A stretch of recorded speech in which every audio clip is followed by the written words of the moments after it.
ನಾಡಿನೆಲ್ಲೆಡೆ ನಾಗರ ಪಂಚಮಿ ಹಬ್ಬದ ಸಂಭ್ರಮ ಮನೆ ಮಾಡಿದೆ. ಬೆಳ್ಳಂಬೆಳಗ್ಗೆ ಘಾಟಿ ಸುಬ್ರಹ್ಮಣ್ಯ ದೇವಾಲಯಕ್ಕೆ ಭಕ್ತ ಸಮೂಹವೇ ಹರಿದು ಬಂದಿದೆ. ದೊಡ್ಡಬಳ್ಳಾಪುರ ತಾಲೂಕಿನ ನಾಗರಾಧನೆಯ ಕ್ಷೇತ್ರವಾಗಿರುವ ಘಾಟಿ ಸುಬ್ರಹ್ಮಣ್ಯ ದೇಗುಲಕ್ಕೆ ಶ್ರಾವಣ ಮಾಸದ ಶುಕ್ಲ ಪಕ್ಷದ ಪಂಚಮಿಯಂದು ಬರುವ ಹಬ್ಬ ನಾಗರ ಪಂಚಮಿ ಹಿನ್ನೆಲೆಯಲ್ಲಿ ವಿಶೇಷ ಪೂಜೆ ಸಲ್ಲಿಸಲಾಗುತ್ತಿದೆ. ಮುಂಜಾನೆಯಿಂದಲೇ ಘಾಟಿ ಸುಬ್ರಹ್ಮಣ್ಯ ದೇವಾಲಯದಲ್ಲಿ ರುದ್ರಾಭಿಷೇಕ ಸೇರಿದಂತೆ ಮೂಲ ವಿಗ್ರಹಕ್ಕೆ ವಿಶೇಷ ಅಲಂಕಾರ ಮಾಡಲಾಗಿತ್ತು. ದೇವಾಲಯಕ್ಕೆ ಆಗಮಿಸುವ ಭಕ್ತರಿಗೆ ತೊಂದರೆಯಾಗದಂತೆ ಬ್ಯಾರಿಕೇಡ್ ಅಳವಡಿಸಿ ಭಕ್ತರ ದರ್ಶನಕ್ಕೆ ಅವಕಾಶ ಮಾಡಿಕೊಡಲಾಗಿದೆ.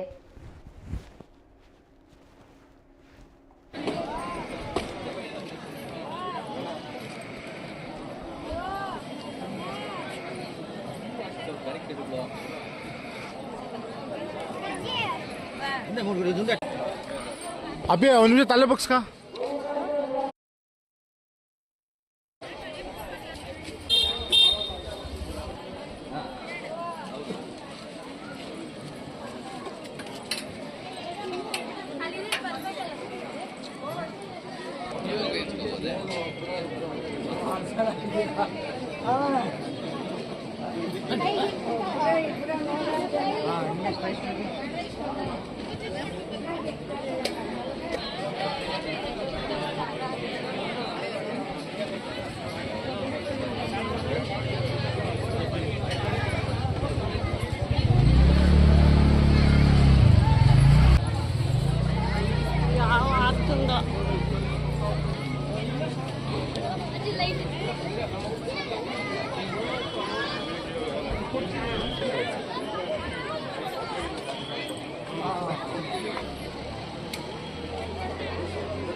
योगिमानसपद्मार्कं सच्चिदानंदविग्रहं सद्विद्याधारनिलयं सुब्रह्मण्यमहं भजे. ಪ್ರತಿ ವರ್ಷದಂತೆ ಈ ವರ್ಷವೂ ಕೂಡ ಮಂಗಳವಾರ ನಾಗರ ಪಂಚಮಿ ಬಿದ್ದಿರೋದು ತುಂಬ ವಿಶೇಷವಾದಂತಹ ದಿನ. ಸುಬ್ರಹ್ಮಣ್ಯನಿಗೆ ತುಂಬ ಶ್ರೇಷ್ಠವಾದಂತಹ ದಿನವೂ ಸಹಿತ ಹೌದು. ಆದ್ದರಿಂದ ಕರ್ನಾಟಕದಲ್ಲಿ ವಿಶೇಷವಾದಂತಹ ಸುಪ್ರಸಿದ್ಧವಾದಂತಹ ಕ್ಷೇತ್ರ ಬಂದು ನಮ್ಮ ಘಾಟಿ ಸುಬ್ರಹ್ಮಣ್ಯ ಕ್ಷೇತ್ರ.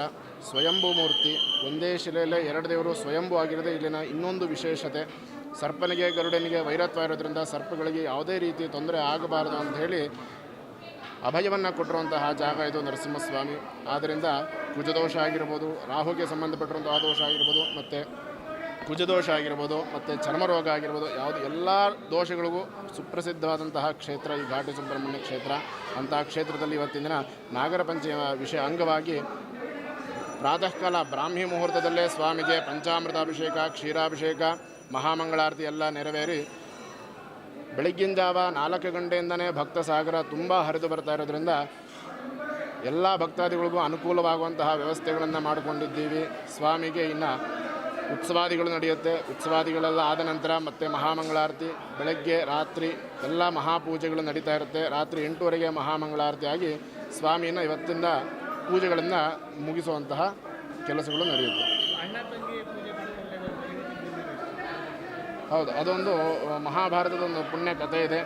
ಆ ಒಂದು ಉದಾಹರಣೆ ತಗೊಂಡು ಅಣ್ಣ ತಂಗಿಗೆ ಒಂದು ಭಕ್ತರಿಗೆ ಈ ಸಾರಿ ಮೊದಲನೇದಾಗಿ ಹಿರಿಯ ನಾಗರಿಕರು ಮತ್ತು ಗರ್ಭಿಣಿ ಸ್ತ್ರೀಯರು ಹಾಗೂ ಅಂಗವಿಕಲರಿಗಾಗಿ ಬಸ್ ಸ್ಟ್ಯಾಂಡಿಂದ ಒಂದು ಕೌಂಟರ್ ಮಾಡಿದ್ದೀವಿ. ಅಲ್ಲಿಂದ ಬಗ್ಗಿ ವ್ಯವಸ್ಥೆ ಮಾಡಿದ್ದೀವಿ. ಬಗ್ಗಿಯಲ್ಲಿ ಕರ್ಕೊಂಬಂದು ದೇವಸ್ಥಾನದೊಳಗೆ ಬರ್ತಾರೆ, ಪುನಃ ಅವ್ರನ್ನ ಬಗ್ಗಿಯಲ್ಲಿ ವಾಪಸ್ ಬಿಡ್ತೀವಿ. ಧರ್ಮದರ್ಶನದ ಕ್ಯೂ ಮಾಡಿದ್ದೀವಿ, ಕ್ಯೂವಲ್ಲೇ ಚೇರ್ಸ್ ಸಮೇತ ಹಾಕಿದ್ದೀವಿ. ಲೈನ್ ಬ್ಲಾಕ್ ಆದರೆ ಅಲ್ಲೇ ಕೂತ್ಕೋಬೇಕು, ಮತ್ತು ಅವತ್ತು ನಿಂತು ಸುಸ್ತಾಗೋದು ಆ ಥರ ಆಗಬಾರ್ದು. 50 ರೂಪಾಯಿ ದರ್ಶನದ ವ್ಯವಸ್ಥೆ ಮಾಡಿದ್ದೀವಿ. VIP ಬಂದರೂ ಅವ್ರನ್ನೂ ಸರಾಗವಾಗಿ ಕರ್ಕೊಂಡು ಹೋಗೋಕ್ಕೆ ಪ್ರತ್ಯೇಕವಾದ ವ್ಯವಸ್ಥೆ ಮಾಡಿದ್ದೀವಿ.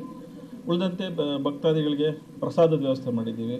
ಬೆಳಗ್ಗೆ 8ರಿಂದ ರಾತ್ರಿ 8ರವರೆಗೂ ನಿರಂತರವಾಗಿ ನಿಲ್ಲದೆ ವ್ಯವಸ್ಥೆ ಆಗಿದೆ.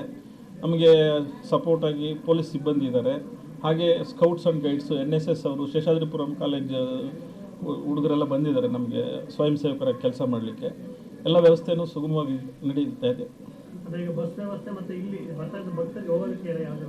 ಬಸ್ ನಾವೇನು ಬಸ್ ವ್ಯವಸ್ಥೆ KSRTC ಅವ್ರು ಮಾಡ್ಕೊಂಡಿದ್ದಾರೆ. ನಾವು ಹಿರಿಯ ನಾಗರಿಕರು ಮತ್ತು ಗರ್ಭಿಣಿ ಸ್ತ್ರೀಯರು ಬರಲಿಕ್ಕಾಗಿ ನಾನು ಬಗ್ಗೀಸ್ ವ್ಯವಸ್ಥೆ ಮಾಡಿಸಿದ್ದೀನಿ. ಅಲ್ಲಿಂದ ಬಸ್ ಸ್ಟ್ಯಾಂಡಿಂದ ನಮ್ಮ ಟೆಂಪಲ್ ಒಳಗೆ ಬಂದು ಅವ್ರಿಗೆ ದರ್ಶನ ಮಾಡಿಸಿ ವಾಪಸ್ ಅಲ್ಲಿಗೆ ಬಿಡುವಂಥ ವ್ಯವಸ್ಥೆ ಮಾಡಿದ್ದೀನಿ. ಜಾಸ್ತಿ ಇದು ಹಿಂದಿನ ಕೆಲವು ಅನುಭವಗಳ ಮೇರೆಗೆ ಮತ್ತು ಕ್ಯೂ ಲೈನಲ್ಲಿ ತುಂಬ ಹೊತ್ತು ನಿಲ್ಲುವಂಥ ಸಂದರ್ಭ ಬಂದರೆ ಅಲ್ಲೇ ಕೂತ್ಕೊಳ್ಳಿ ಅಂದ್ಬಿಟ್ಟು ಬ್ಯಾರಿಕೇಡ್ ಒಳಗಡೆ ಚೇರ್ಸು ಹಾಕ್ಸಿ ಇಟ್ಟಿದ್ದೀನಿ. ಯಾರಿಗೂ ತೊಂದರೆ ಇಲ್ಲ, ಕ್ಯೂ ಲೈನ್ ಆರಾಮಾಗಿ ಹೋಗ್ತಾ ಇದೆ.